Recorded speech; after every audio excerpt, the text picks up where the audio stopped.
രാവിലെ തന്നെ സ്കൂളിൽ പോകാൻ ഒരുങ്ങുകയാണ് ശ്രീകുട്ടി. അവൾ എന്നും അവളുടെ ചേച്ചിയുടെയും കൂട്ടുകാരുടെയും ഒപ്പമാണ് സ്കൂളിലേക്ക് പോകുന്നത്. അന്നും രാവിലെ തന്നെ അവൾ കൂട്ടുകാർക്കൊപ്പം സ്കൂളിലേക്ക് പോയി. പോകുന്ന വഴിക്ക് ഒരു പഴയ വീടുണ്ട്. അവർ എന്നും സ്കൂളിൽ നിന്നും തിരികെ വരും വഴി ആ വീടിൻ്റെ തുറന്നു കിടക്കുന്ന ഒരു ജനൽപ്പാളി വഴി അകത്തേക്ക് നോക്കും. അവിടെ ഒരു മുറിയിൽ വൃദ്ധനായ ഒരാൾ കിടപ്പുണ്ട്. ചിലപ്പോഴൊക്കെ ഉറക്കെ ശബ്ദമുണ്ടാകും അയാൾ. പൂർണ്ണമായും കിടപ്പിലാണ് ആ വൃദ്ധൻ. അന്നും പതിവ് പോലെ തിരികെ വരുന്ന വഴി അവർ ആ ജനലിൽ കൂടി അകത്തേക്ക് നോക്കി.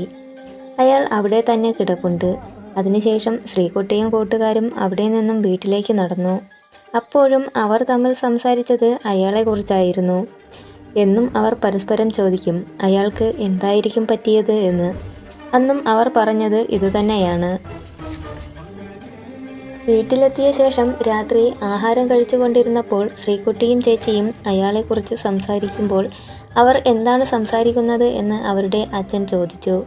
അപ്പോൾ ശ്രീകുട്ടി പറഞ്ഞു, ആ പഴയ വീടില്ലേ, അവിടെ ഒരു സുഖമില്ലാത്ത ആളുണ്ടല്ലോ, അയാളെ നമ്മൾ എന്നും ആ ജനൽ വഴി നോക്കും.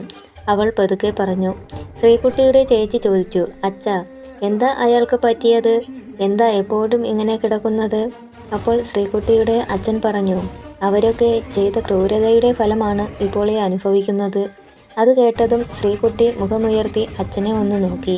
കൂടെ ശ്രീകുട്ടിയുടെ ചേച്ചിയും.